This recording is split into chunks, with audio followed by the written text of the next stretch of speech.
दिल्ली दुनिया की सबसे ज़्यादा प्रदूषित राजधानी बन गई है। डीटीसी के लिए बसें नहीं हैं। आज लोग बूंद बूंद पानी के लिए तरस रहे हैं। उन्होंने अप्रैल के महीने में भी ये घोषणा की कि महिलाओं के खाते में 1,000 रुपये पहुँच जाएगा, नहीं पहुँचा। लोकसभा के चुनाव से पहले भी उन्होंने फार्म भरवाए, किसी को एक पैसा नहीं मिला।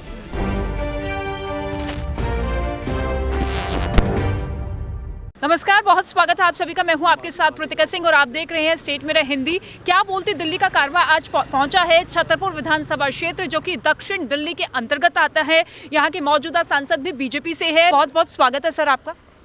सबसे पहला सवाल तो मेरा आपसे यही है कि लोकसभा चुनाव में ऐतिहासिक जीत आपने हासिल की, 1.5 लाख वोटों से आपने जीत हासिल की। इस बार दिल्ली में आपको क्या लग रहा है, क्या 31 साल का वनवास खत्म होगा? देखिए, दिल्ली में भारतीय जनता पार्टी सरकार बनाने जा रही है। लोगों ने मन बना लिया है कि दिल्ली में मोदी जी के नेतृत्व में, उनके मार्गदर्शन में दिल्ली में भाजपा की सरकार लाएंगे। दिल्ली दुनिया की सबसे ज़्यादा प्रदूषित राजधानी बन गई है। दिल्ली का जो पब्लिक ट्रांसपोर्ट सिस्टम है पूरी तरह कोलैप्स हो गया है। आज हमारे पास डीटीसी के लिए बसें नहीं हैं। लगभग 1600 इलेक्ट्रिक बसें देश के यशस्वी प्रधानमंत्री आदरणीय मोदी जी ने उपलब्ध कराई हैं।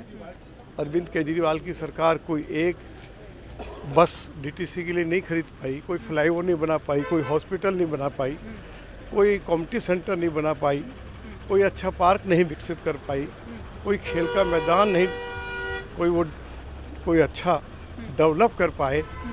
आज लोग बूंद बूंद पानी के लिए तरस रहे हैं। जो पानी लोगों को मिल भी रहा है वो भी जहरीला पानी है। लोग उसको पीकर बीमार हो रहे हैं, लोगों के पेट खराब हो रहे हैं, किडनी और लीवर खराब हो रहे हैं। और दिल्ली में ट्रैफिक की व्यवस्था भी बहुत ज़्यादा ख़राब हो गई है। दिल्ली पूरी तरह से नरक में तब्दील हो गई है। दिल्ली पूरी तरह स्लम बन गई है। और लोगों ने ये मन बना लिया है कि अब हम दिल्ली में मोदी जी की पार्टी की सरकार लाएंगे, भाजपा की सरकार लाएंगे, जिससे कि मोदी जी के मार्गदर्शन में, उनके सहयोग से, उनके आशीर्वाद से दिल्ली को वर्ल्ड क्लास सिटी बनाया जाए। यानी कि स्थानीय मुद्दों के साथ साथ प्रधानमंत्री नरेंद्र मोदी के चेहरे पर भी आप विधानसभा चुनाव में हैं। लेकिन अभी हाल फिलहाल में अरविंद केजरीवाल की तरफ से गृह मंत्री अमित शाह को पत्र लिखा गया है, जिसमें पूरी तरीके से कानून व्यवस्था को लेकर उन्होंने कहा कि एक मीटिंग तो कर लीजिए कि यहाँ पर किस तरीके से देखिए क्राइम, रेप के केसेस बढ़ रहे हैं और लगातार स्कूल्स को धमकी भी मिल रही है। अरविंद केजरीवाल दिल्ली की चिंता करें। उनकी सरकार ने, जैसे मैंने आपको बताया है, कि दिल्ली को नरक बना दिया है, दिल्ली को स्लम बना दिया है, उसकी चिंता करें। दिल्ली के अंदर कोई इक्का दुक्का घटनाएं अगर हुई हैं, हमारी पुलिस ने बहुत ही तत्परता के साथ अपराधियों के खिलाफ कार्रवाई की है, अपराधियों को पकड़ा है। अभी एक अपराधी एनकाउंटर में मारा गया है। तो दिल्ली में कानून व्यवस्था अच्छे से हमारी दिल्ली पुलिस उसको मेंटेन कर रही है।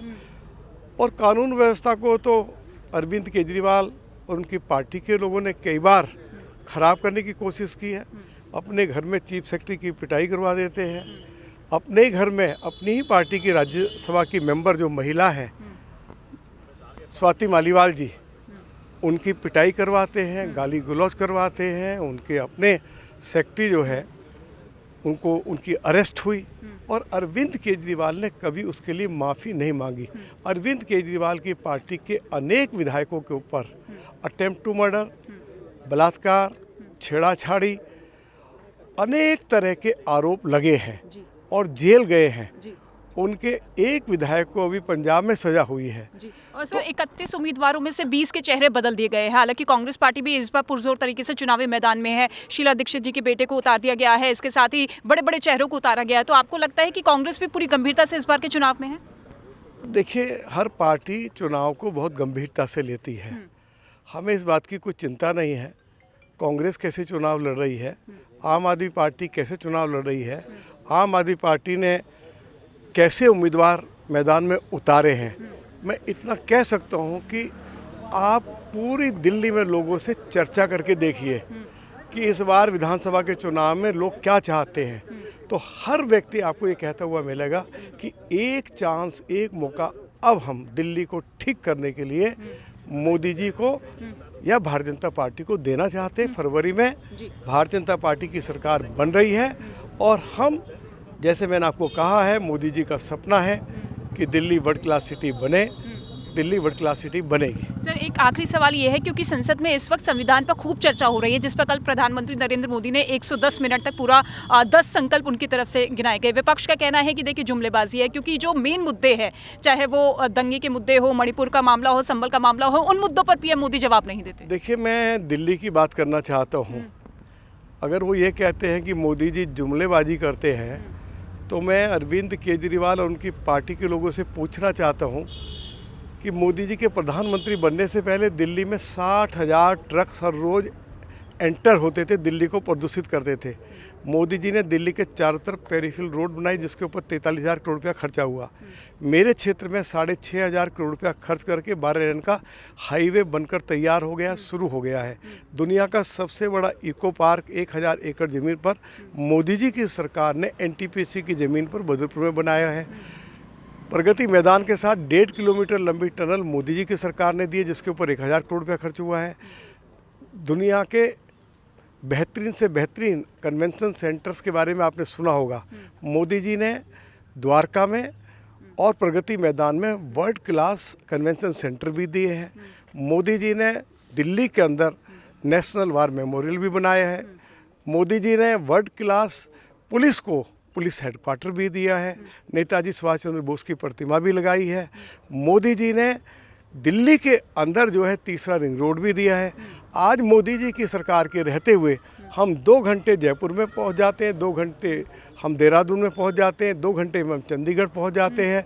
मोदी जी की सरकार ने 140 एकड़ ज़मीन पर भारत वंदना पार्क द्वारका में दिया है। और मोदी जी की सरकार जो है वो वसंत कुंज से लेकर हमारा जो गुरुग्राम का हाईवे है, लगभग 6.5 किलोमीटर लंबी टनल बना रही है, सुरंग बना रही है, जिससे कि दिल्ली की ट्रैफिक व्यवस्था ठीक हो सके। तो मैं पूछना चाहता हूं कि जो अभी मैंने मोदी जी की सरकार के द्वारा पिछले 10 सालों में दिल्ली को जो अनेक ऐतिहासिक तोहफे दिए, उनकी मैंने चर्चा की है। आप अभी जाइए ना, अभी यहीं से जाइए सराय काले खां के समीप, अभी हमारे गृह मंत्री जी ने एक शानदार, एक बहुत विकसित पार्क दिल्ली के लोगों को दिया है, जहां भगवान बिरसा मुंडा जी की प्रतिमा लगाई गई है। आप यमुना के किनारे जाइए, DDA ने अनेक अच्छे से अच्छे पार्क विकसित किए हैं। अरविंद केजरीवाल बताएं कि उन्होंने दिल्ली को पिछले 10 सालों में ऐसा क्या दिया है कि आने वाली पीढ़ी उनको याद रखे। अब तो उन्होंने महिलाओं के खाते में 1,000 रुपये देने की बात की है। चुनाव के बाद अगर वो जीत जाते हैं तो 21 रुपये कर देंगे। साथ ही साथ उन्होंने ऑटो वालों के लिए भी 5 बड़ी घोषणाएं कर दी है बिजली पानी के बाद। तो आपको लगता है कि ये ट्रम्प कार्ड होगा? उन्होंने अप्रैल के महीने में भी ये घोषणा की कि महिलाओं के खाते में 1,000 रुपये पहुँच जाएगा, नहीं पहुँचा।